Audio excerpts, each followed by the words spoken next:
Hello and welcome to World News Program. I'm your host Melissa Nobkhemilat, and these are the headlines. The Ethiopian Prime Minister Abiy Ahmed is on a two-day official visit to Algeria.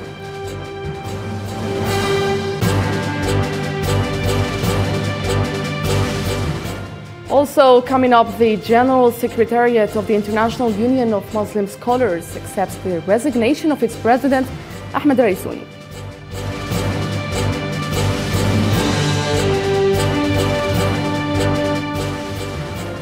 UN nuclear watchdog inspects Russian-held Zaporizhzhia nuclear power plants in Ukraine.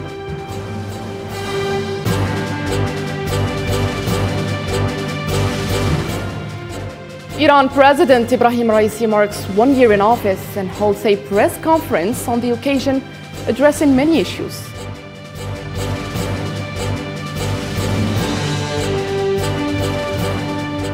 Also in our news, Pakistan government classifies floods as climate catastrophe and rescue and relief operations are underway.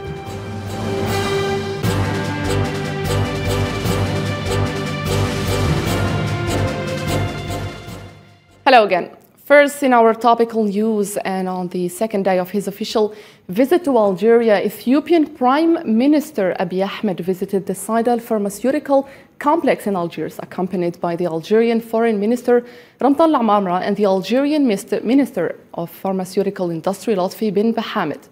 While passing through the departments of the complex, the Ethiopian Prime Minister inspected the various production stages of the most important medicines. All the other simulation when we have this powder with the high temperature. The way of the remote. It has to be done in a quick. This is IPC. It's like BMW of the machines.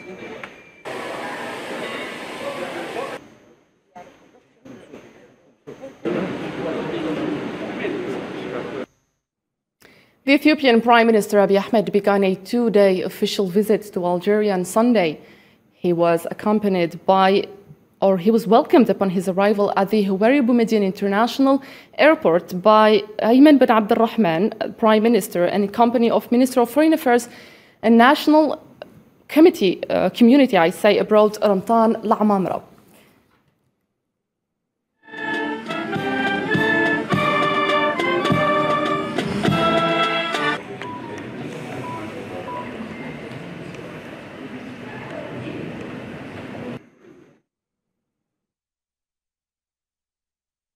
Ethiopian Prime Minister Abiy Ahmed laid a wreath of flowers in front of the commemorative Stela of Martyrs Memorial in Algiers and observed a minute's silence in memory of the martyrs of the glorious National Liberation War.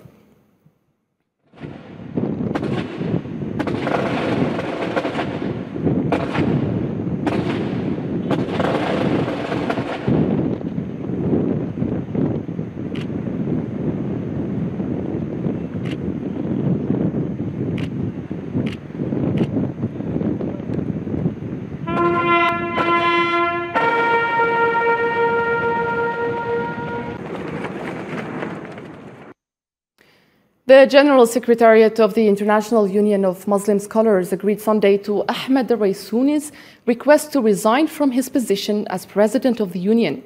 In a statement, the Union underlined that it would transfer the resignation to the Extraordinary General Assembly to handle the procedures officially within a maximum period of 1 month.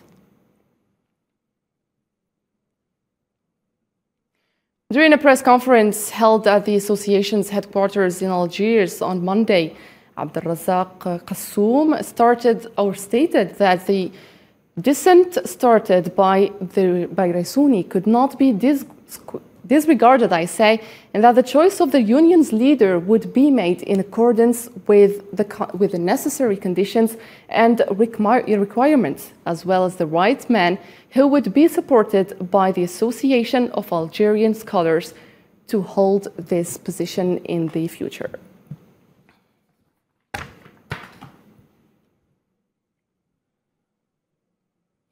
Calm has returned to the Libyan capital Tripoli after at least 13 civilians were killed and over 95 were wounded in deadly clashes which broke out in Libya's capital between militias and the Unity Government, or the Unity Government forces. لقد اتخذت الحكومة جملة من الإجراءات. The government has taken a number of measures. First, to prosecute all those involved in the brutal aggression, whether military or civilians, whether they participated in the fighting or provided support to the fighters. They will not escape punishment, God willing.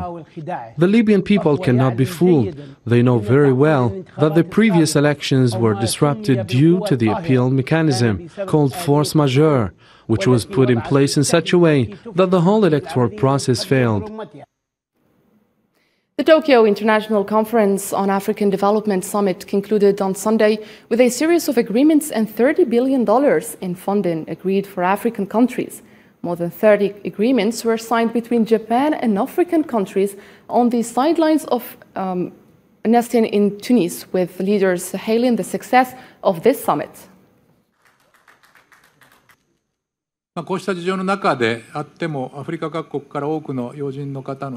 Even under these circumstances, with the participation of many dignitaries from various African countries, lively and interactive discussions took place between Japanese and African officials in various fields over the last few days. Among leaders in Japan and Africa, we were able to adopt the Tunis Declaration, which allowed us to reach an agreement on cooperation in a wide range of fields.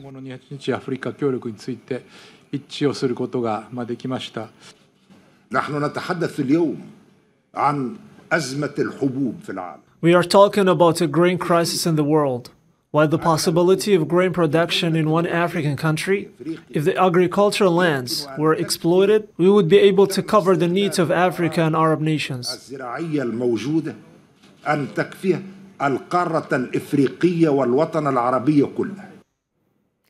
French newspapers dealt with the official visit of President Emmanuel Macron to Algeria with great interest and monitored all bilateral, partnership agreements between the two countries. More in this report by Zahra Farjani. French newspapers shed light with different headlines of supporters and opponents on all stations of the official visit of French President Emmanuel Macron to Algeria, stressing that the Elysée revealed France's intention to rebuild bilateral relations and renew the partnership between the two countries on more than one level. The French newspaper La Provence titled its article, "Emmanuel Macron announces the creation of a committee of French and Algerian historians on colonialism," noting that the two governments agreed to form a committee for studies and archives of colonialism. The newspaper mentioned that Macron stressed during his visit the common past of both countries, which is complex and painful. Le Monde newspaper wrote in the broad heading, "Algeria and France work on new irreversible dynamism in their bilateral relation." The article says that President Macron's visit was to end months of diplomatic crisis between the two countries. Le Figaro, on the other hand, chose Macron's visit to Algeria makes a tragic mistake as the title of its article. The newspaper mentioned that politician Luis Alliot denounced what Macron planned to do in order to restore relations between the two countries, saying that submitting to Algeria to confirm France's interests is not necessary. The French politician Jean-Luc Mélenchon also sharply criticized Macron's presidential trip to Algeria, accusing him of having a dominant mentality and of arriving too late on Algerian gas file. Italians listened to Mélenchon and went there. They discussed with Algerians on Algerian gas and bought. And now, where is the gas, please? Is there enough left for us? No, he made us waste time because basically he has dominating mentality. So either he apologizes for having dominated or he restarts dominating. We have to restart from simple idea, equality. Algerians have interests. They have a government and we don't interfere. And as the French, we have interests. And government will interfere because it's where we live. And we discuss Algerians on an equal footing. France's aim of this visit was to strengthen bilateral relations between the two countries. It also came as European powers scrambled to replace Russian gas energy imports, including with supplies from Algeria, Africa's top gas importer, which in return is seeking to expand its clout in North Africa and the Sahel. The Zionist occupation forces continue to attack Palestinian citizens. 11 Palestinians were wounded today by Israeli bullets during the storming of the town of Qabatiyya, south of Jenin. Before they were transferred to Ibn Sina Hospital, the Zionist occupation forces also raided the home of a young man in his 30s in Bethlehem and arrested him. In a statement posted on Twitter, Iraq's leader Muqtada al-Sadr announced his final retirement from politics and the closure of all his institutions, while the Central Committee for al-Sadr events announced his suspension in compliance with al-Sadr's decision. This development, Iraqi government announced a general curfew to avoid clashes with Sadr's protesters.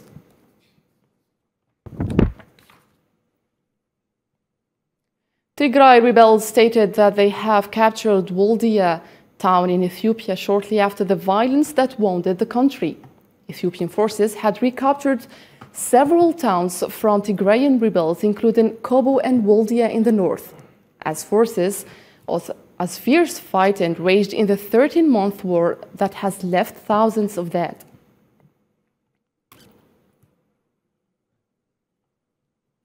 Villagers waded through neck-deep floodwater in Pakistan's Balochistan province on Sunday as the country struggled to cope with a deadly monsoon season that has killed nearly 1,000 people. Usama Ayadi reports. Distraught Pakistanis displaced from their homes by devastating floods, struggling to comprehend the destruction wrought on their lives. Flash floods triggered by heavy monsoon rains across much of Pakistan have killed over 1,000 people and injured and displaced thousands more since mid-June. The flood waters damaged my mud house. My children are small and my husband died. Right now I can't buy clothes, medicines or food because I have nothing. I am living with the help of Allah. As a measure against the floods, Pakistani Prime Minister Mohammad Shahbaz Sharif announced a $45 million relief fund for the flood-hit Balochistan province. Pakistani Prime Minister's office showed Sharif dropping relief supplies to residents of the Jafarabad district from a helicopter as part of a mission by the Pakistani military. From the central government, I announced a grant of 10 billion rupees for the Balochistan province. Pakistan's military chief appealed to the international community to come forward and help Pakistan following a deadly monsoon season. General Qamar Javed Bajwa gave the plea as he visited flood-affected areas in the southern Sindh province to help with relief work. I appeal to my Pakistani benefactors, come forward and help your brothers who are having a very difficult time. We're trying our best, and as I said earlier, the federal government, provincial government, and armed forces resources are limited. Come forward in any way you want to help, donating financially or with relief goods. Soldiers and rescue workers have evacuated stranded residents to the safety of relief camps and provided food to thousands of displaced Pakistanis. The government has deployed soldiers to help civilian authorities in rescue and relief operations across the country. The UN nuclear watchdog will inspect the Russian-held Zaporizhzhia nuclear power plant in Ukraine this week. The announcement comes after months of negotiations in which the International Atomic Energy Agency sought to gain access to the facility in which Ukrainian staff are operating under the orders of Russian forces, a situation that the IAEA has said threatens the safety of Europe's largest nuclear plant.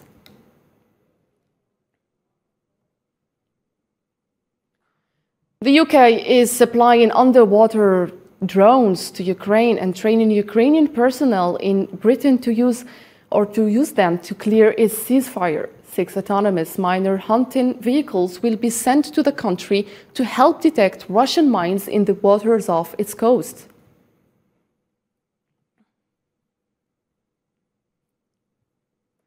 European Union defense and foreign ministers meeting in Prague this week will discuss options for setting up a new military training mission for Ukrainian forces, and will also consider calls for some members to ban Russian tourists from entering the bloc.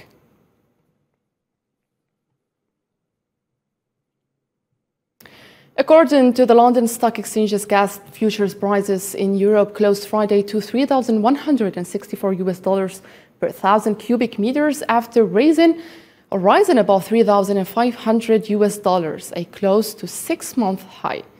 Sofian Kanturi compiled this report. Europe is facing soaring energy bills driven by a massive rise in gas prices following Russia conflict with Ukraine. European gas futures hit a record high in March of more than $3,600 per 1,000 cubic meters. This month, Gazprom issued a warning that wintertime gas prices in Europe could surpass the previously unheard-of mark of $4,000 per 1,000 cubic meters, a total of 24 million households, or about 85% of UK's population, will be impacted by the new cap. And what we are saying to them today is we will need to work with you and the industry and NGOs, and there will need to be urgent and decisive action to tackle this problem. Because the difficult news we have today is that when I look out to winter and I look out to next year, there is continued significant increasing price pressure. Czech Prime Minister Peter Fiala said on Monday that high energy prices affecting Europeans must be dealt with at the level of the European Union, as his nation prepared to call an emergency meeting. According to a monthly study released by the market research firm GfK on Friday, consumer sentiment in Germany has continued its steep descent and fallen to a new record low. GfK issued a warning that things might get worse in the upcoming months. The cost of heating will increase if fuel supplies, particularly gas, are insufficient during the cold season. The president of Iran issued a warning on Monday saying that any plan to amend Tehran's frayed nuclear agreement with world powers must include an end to the investigation into man-made uranium particles discovered at unreported sites inside the nation. Ibrahim Raisi also threatened Zionists during a rare news conference marking his first year in office.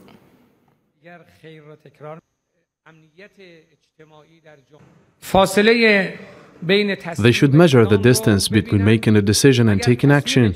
If they make a decision, they might not be given a chance to take action. They will see if anything's left of the Zionist regime or not during the time between decision and action. Tehran described the course of negotiations on the nuclear file as positive and stressed at the same time that it would not give up its red limits, while Washington confirmed that an agreement was near. The final agreement can become sustainable if all parties comply with their obligations. Iran now is reviewing and considering the text of the agreement in hopes of taking another step forward. We expect other parties, especially the US government, will adopt a constructive and responsible attitude in the negotiation. President Jair Bolsonaro and former President Luiz Inácio Lula exchanged accusations on Sunday night in the first TV debate for the October elections. This was the first time that the political rivals had met face-to-face. Hossein Burkani and the following. The main candidate for the Brazilian presidency faced off on Sunday in the first presidential debate for the October general elections, crossing accusations of corruption and threats to democracy. Lula Inácio, the favorite in the race, who was president between 2003 and 2010, said his government should be remembered for doing the most to reduce poverty. The country I left is a country the people miss. It was a country of employment. It was a country where people had the right to live with dignity, with their heads up, and this country will come back. Bolsonaro said his leftist challenger led Brazil's most corrupt government in the history, citing the scandal over overpriced contracts with the state oil company Petrobras. There was corruption. President Lula, do you want to come back? What for? To keep doing the same thing at Petrobras? For the Workers' Party, the worse off the people are, the poor, the better for them to do politics of them. In response to these accusations, Workers' Party's candidate highlighted the main achievement of his government. The president should know that my government was marked by the biggest policy of social inclusion. for the biggest generation of jobs. Our government, besides that, was the government that invested the most in education. Accused of misogyny during the debate, Bolsonaro attacked female journalist Vera for criticizing him, describing her as a disgrace to journalism. Vera, I couldn't expect anything else from you. You sleep thinking about me. You have patience for me. You can't take side in debate like this and make false accusations. With my respect, you are a disgrace for Brazilian journalism. Opinion polls say Lula has a double-digit lead over Bolsonaro, who has repeatedly attacked Brazil's electronic voting system, raising fears he could challenge the results if he is defeated. Venezuela and Colombia have formally renewed their diplomatic relations, broken for 3 years, with the arrival in Caracas on Sunday, August 28th, of the Colombian ambassador designated by the new president, Gustavo Petro. One of the objectives of this resumption of relations is to restore commercial activities between the two countries. Paul Pogba, a star for Juventus and France, disclosed on Sunday that he has been a target of an organized gang. The French player stated that the French police have already opened an investigation and that authorities in France and Italy have been informed.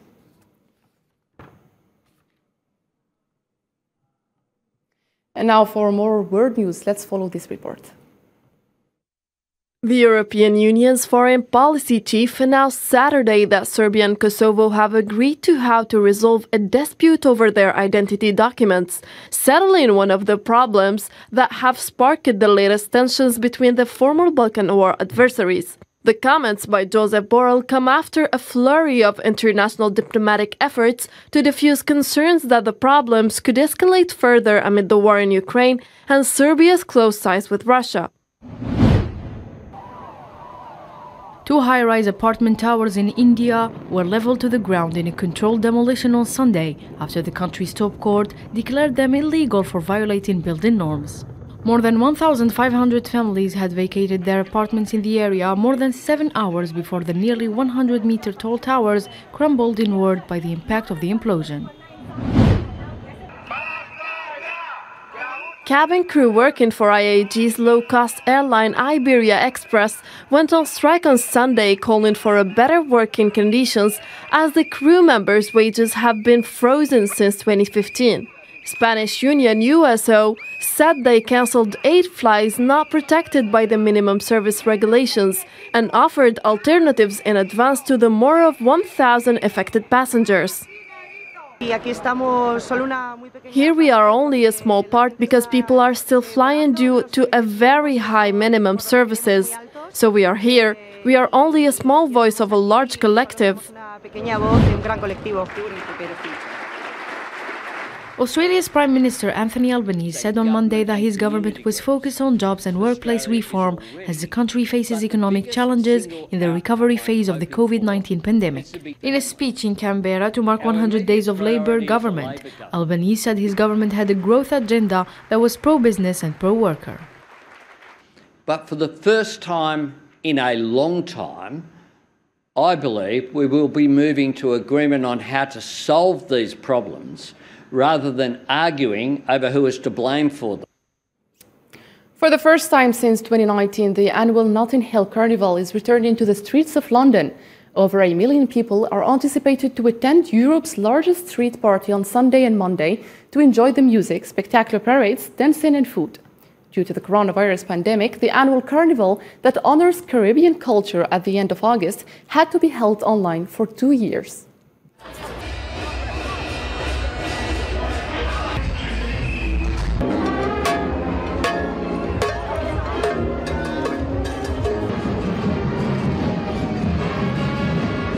We're really excited. It's like missing Christmas, and for our family and our band, it literally is one of the best days of the year and weekends of the year. So we're happy to be back and doing it. The launch of the world's most powerful rocket on its test flight to the moon's orbit has been postponed after scientists discovered a hydrogen leak on board. NASA's Artemis 1 could now lift off from Cape Canaveral on Friday after missing its launch window today. And now a reminder of our top stories. The Ethiopian Prime Minister Abiy Ahmed is on a two-day official visit to Algeria.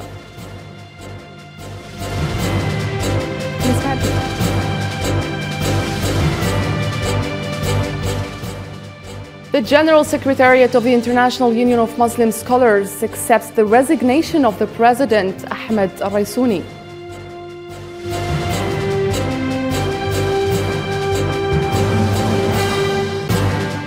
UN nuclear watchdog inspects Russian-held Zaporizhzhia nuclear power plant in Ukraine.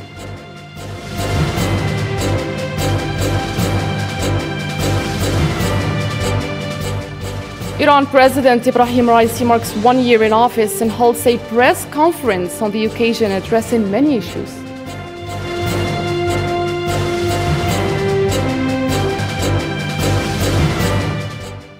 Well, that's it for today's World News. For more news stories, don't forget to follow us on our social media platforms, Facebook, Twitter, Instagram, and YouTube. Thank you for watching and take care.